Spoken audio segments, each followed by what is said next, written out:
Greetings petrolheads, my name is Tom, you're on my gaming channel, and in today's episode of Automation I'm gonna be building an SUV, a custom built SUV, not a replica, nothing like that. And I got an idea of what I want the rear end to look like. For the front end I'm not quite sure yet, but you know, I want to try this out because because there is now an off-road skid tray as an under tray since, you know, a couple of weeks.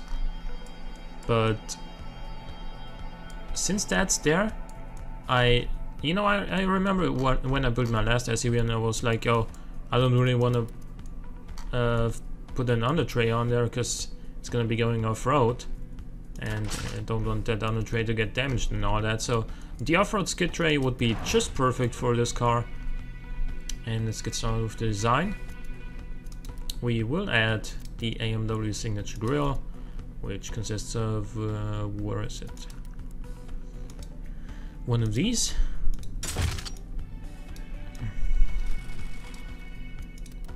And then, no, one of these.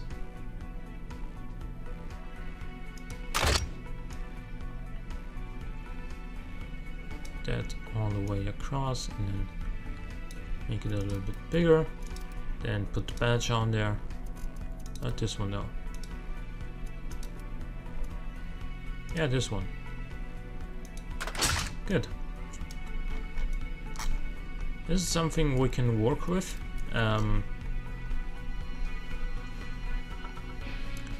I'm still not totally sure how I want to design these headlights.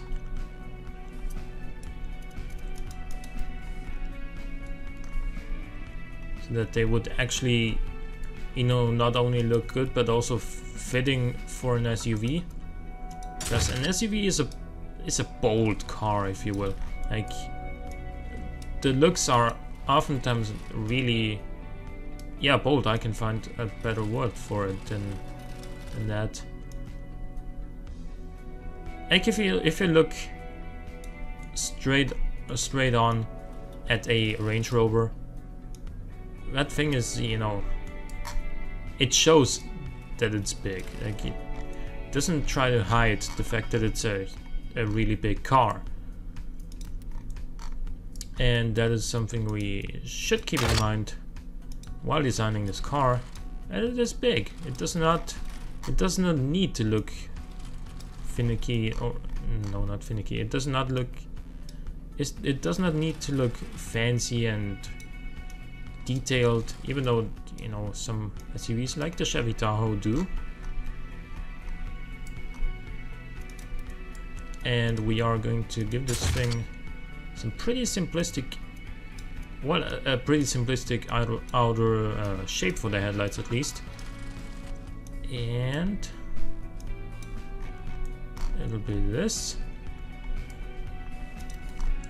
And then we're gonna try and make it so that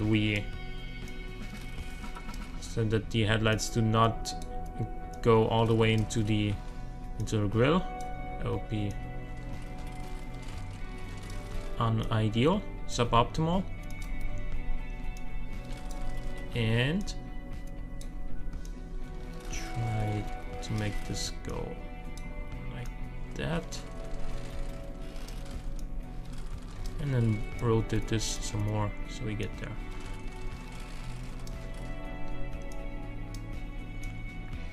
Some people have been saying I should take less time. I should spend less time on the designs of a car. Which, you know, I see your point. Some people have said that about 70% of the length of a video is me designing the car. And I can see, I'm not gonna deny that, is what I'm getting at. I can see that there really would be a reason to make the designing phase shorter. However, the cars just wouldn't look as good. I mean, it's a hairy thing to speak about, because beauty is always in the eye of the beholder. And if you think my cars don't look good anyway, then you know it won't really matter how much time I spend on them. So that's one thing. And the other thing is, you know, while some people might argue that my videos are, like, the design phases of my videos are too long, it's still going pretty well. I still have plenty of viewers on each of my videos, and I haven't really changed anything thus far, so you know, it's going well. I don't really have any evidence to support what they said, so I'm just gonna keep it as is. If any of you, however, really are annoyed by the fact that I'm taking this long to design my cars, please leave a comment, and I will read all these comments and really think about it. But if there's no such comments, I'm just gonna keep it the way it is. Just gonna stick to what I got. Try and create some unique looking cars.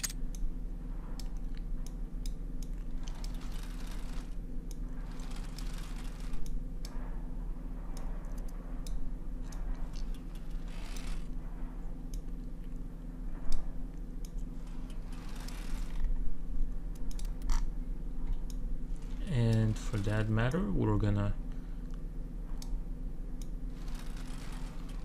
drag this along like that.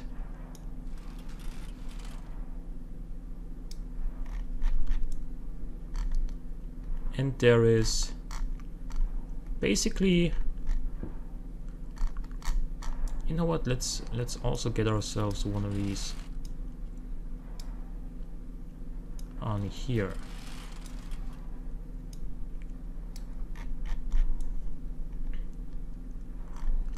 I've also been watching a couple of other YouTubers lately that I haven't watched before. For example, I've been watching a few of the big ones, if you will, like PewDiePie, Markiplier, Jacksepticeye,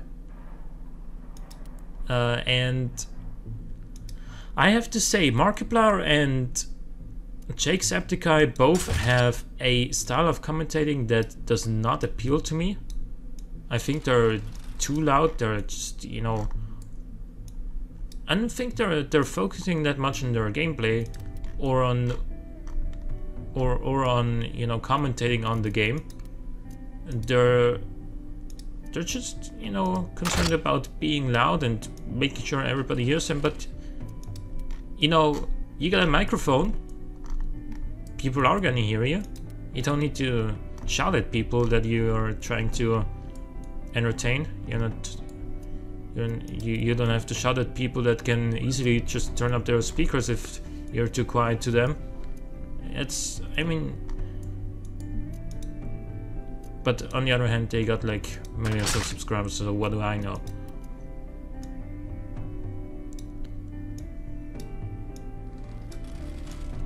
Maybe I should change my commentary style, but I don't think. But some people have been saying they like my way of commentating, and you know, since I've never gotten any comment saying anything else, I don't think I'm gonna change my way of commentating videos. So there's the front end of this car. I think it's alright. Then we're gonna give this thing an indicator all the way over here, and we're gonna give it a little casing. This maybe, or maybe, where is it? There's no option with the plastic surrounding and then chrome inside. How's this like? How's this look? Excuse me. This is, well, let's stick with that then.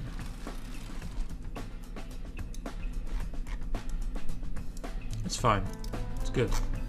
Then we need obviously 4 door handles.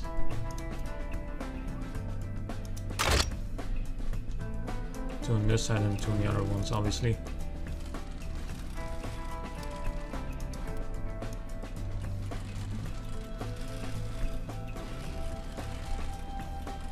Come on. Come on, self. Be a little bit more vigilant about this.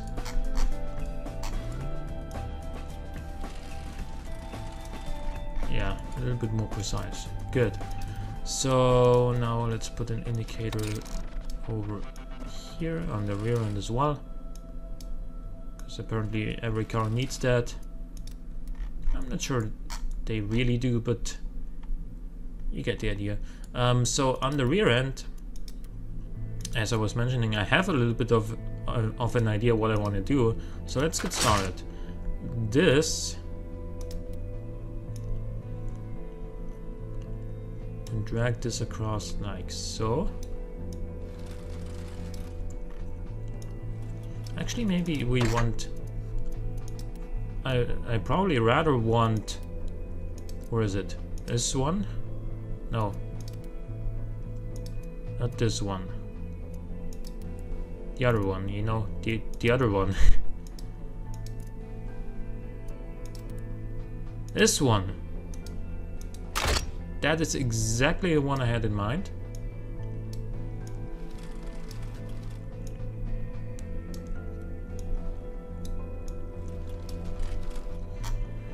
Good.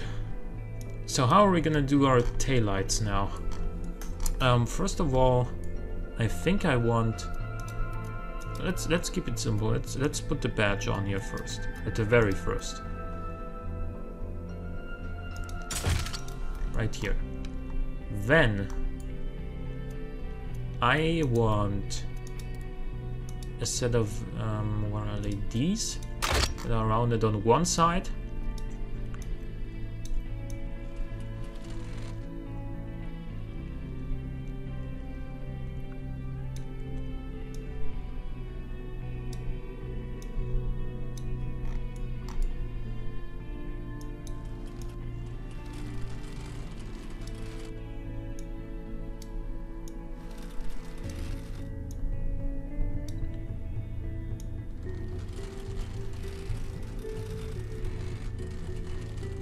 This is a little bit too big though.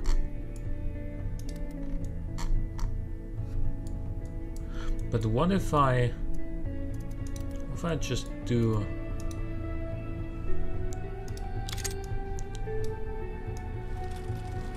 this and drag this along like so.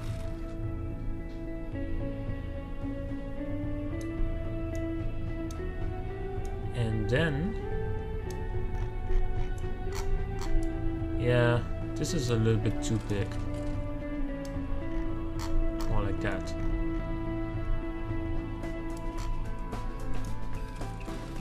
Also, we need to make sure this is a little bit longer, so it really does what I want it to do.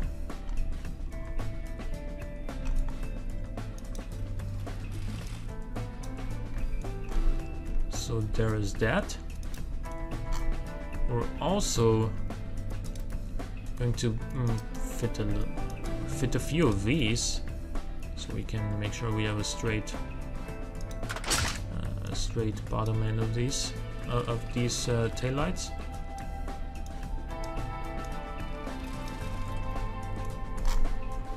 And then get the other one up here.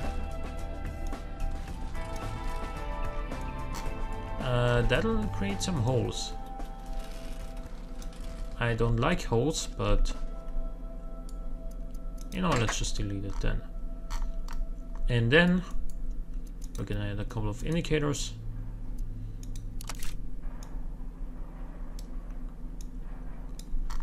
Which I think will make like this.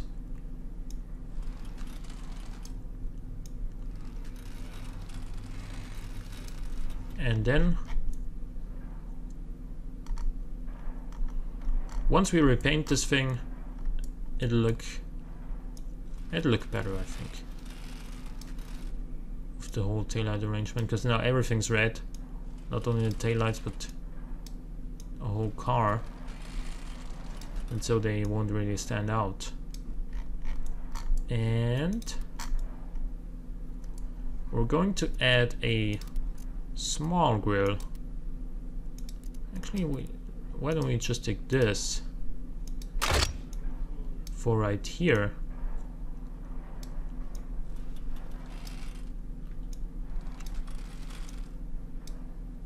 and then get a couple more in here with decreasing length, if you will.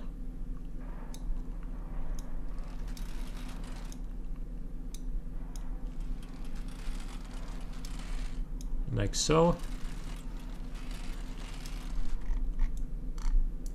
And then we're gonna give this thing some exhausts over here. Wait, what's the difference between this and this? Oh, I see.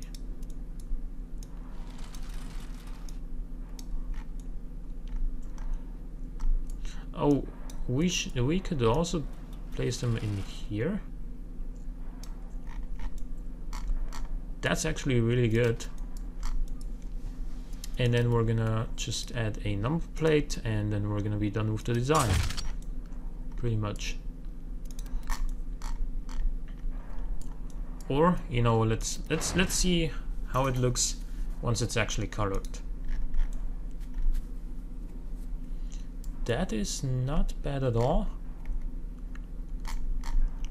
But what if this was white, and then we added some red circular bulbs in there? I think that would look pretty good.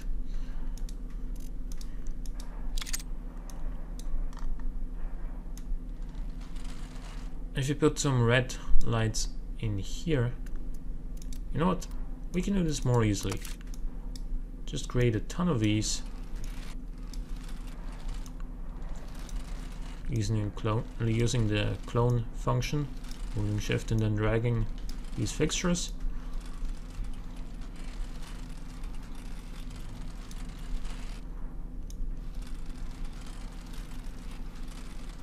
And then gonna put this over here and some more in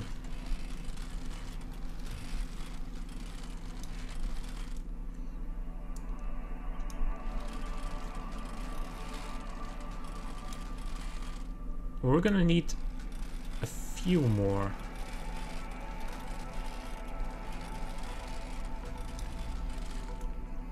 Oh, this is not where I want this to be.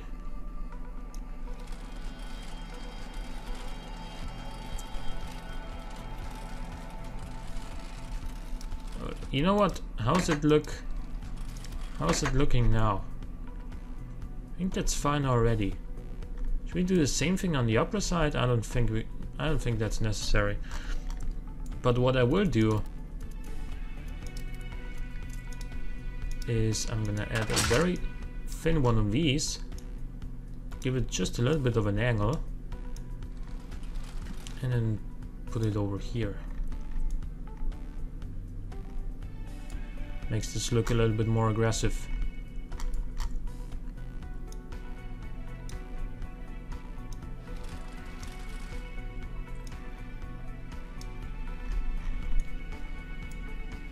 Oh yes, okay. I like that. So let us move on to the engine. Wait, what? Oh yeah, we have to apply these changes. Right, now we can go to the engine. Or maybe we can't. Oh yeah, we need to... I forgot to select this right here. We need to make it all-wheel drive. Now we can go to the engine. It'll be a V8 engine, since there's no turbos for V6s yet, and I actually like twin-turbo V8s on SUVs. And we're gonna make this thing like 105 stroke, and then up the bore so we can get to... How big do we want this engine to be? 5.5? 6 liters? I don't know.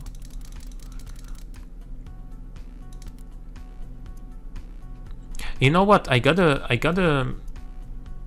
6-liter V8 somewhere on here already. Yeah, this one. A 6-liter V8. And we can just turbocharge that. I don't know what this is telling me right now. there's the...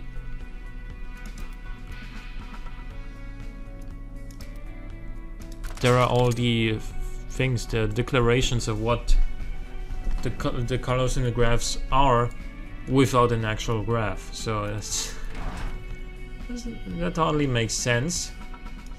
We're gonna decrease the compression here. We're gonna say that it is going to be turbocharged, and we'll put a lot of the air in the cooler. We don't need this much power and torque, I think. So let's decrease the compressor and turbine size. We need more AR ratio though.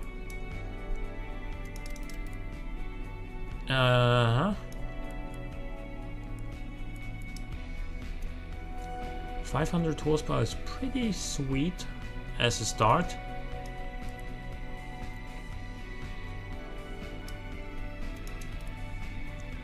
$518,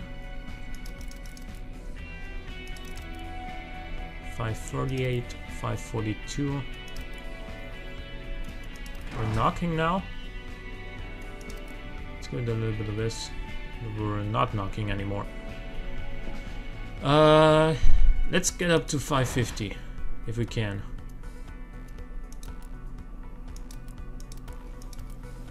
Okay, not without knocking. What about this then? 551, 551, 552. We don't need... Yeah, we can do without a performance intake. And just one more. There we go. 550 horsepower, which is the same as a Range Rover Sport. What's this do? 551, so we can decrease this. There we go. Oh, you know what it is? The exhaust is too small probably. Yeah. Not anymore. But now we're knocking. 576.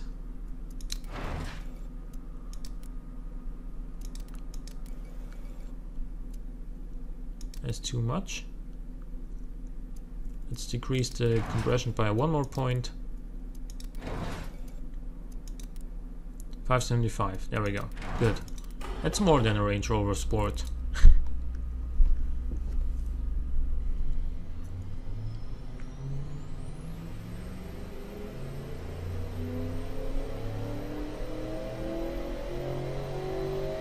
I know that, I mean, some people on the forums specifically, not really on YouTube, have been telling me that I should make it so my engines have a flatter torque curve. Personally, I've made the experience though that a flat power curve on a top range is way more important, because you're gonna have, you know, the power for a longer amount of time, making it so you have a more flexible top range. And if you have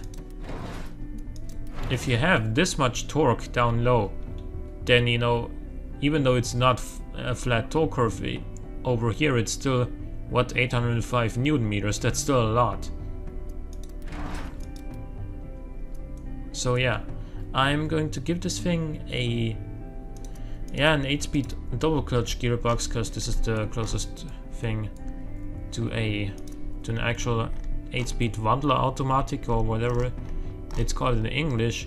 You know, the sort of automatic gearbox that currently is dominating not only on Jaguars and all that, but I'm gonna adjust the power distribution a little bit later after I've given this thing some proper tires.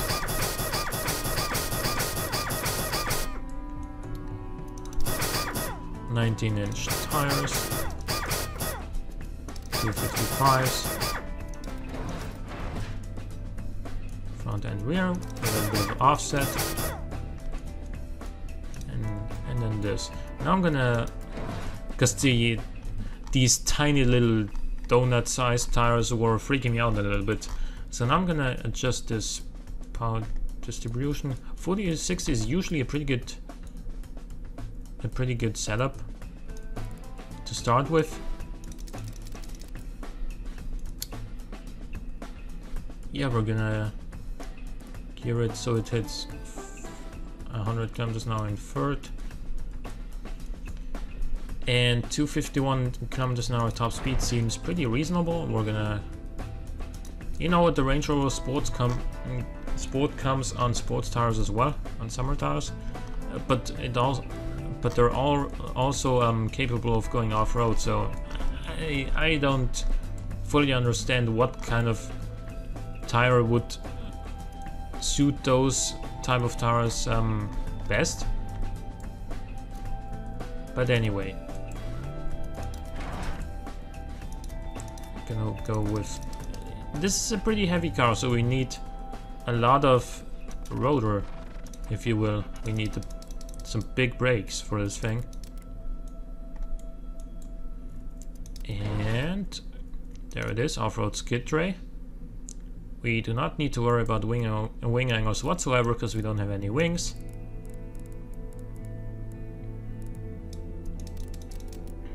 Cooling airflow was obviously way too high. We're gonna give this thing 5 seats with luxury interior and infotainment. Fuck it, let's give it launch control as well, because why not? And then I would say off active comfort. And then I'm gonna custom tune this suspension. We're gonna adjust this a little bit later as well, but for now I'm gonna give this a first setup here that I think might fit it quite well.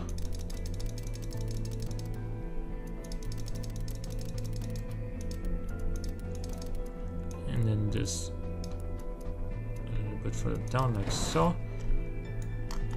Let's see, yeah, economy is obviously not good. We were expecting that.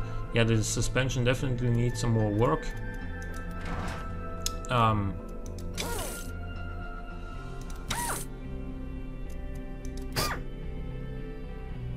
Why the hell is it still oversteering at the very end?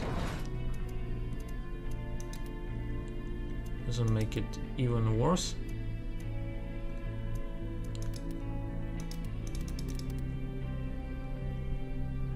That's terrible, actually.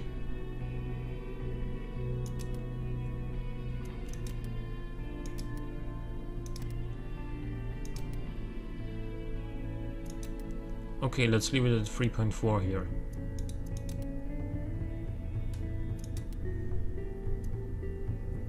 That is a pretty reasonable amount of sportiness for an SUV, and still 0.98 drivability. That's totally fine with me.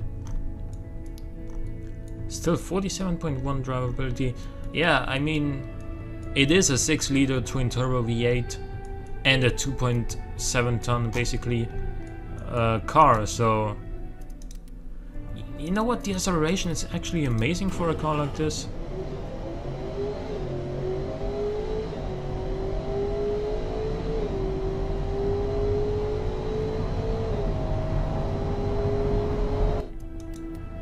(12.2 seconds).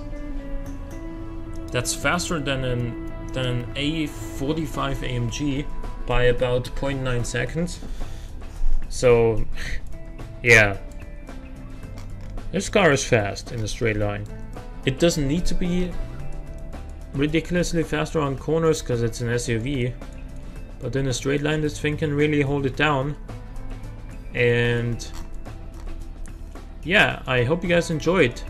If you did, click the like button, it helps out a great deal. Subscribe if you want to see more in the future. For now, thanks for watching, and I'll see you next time.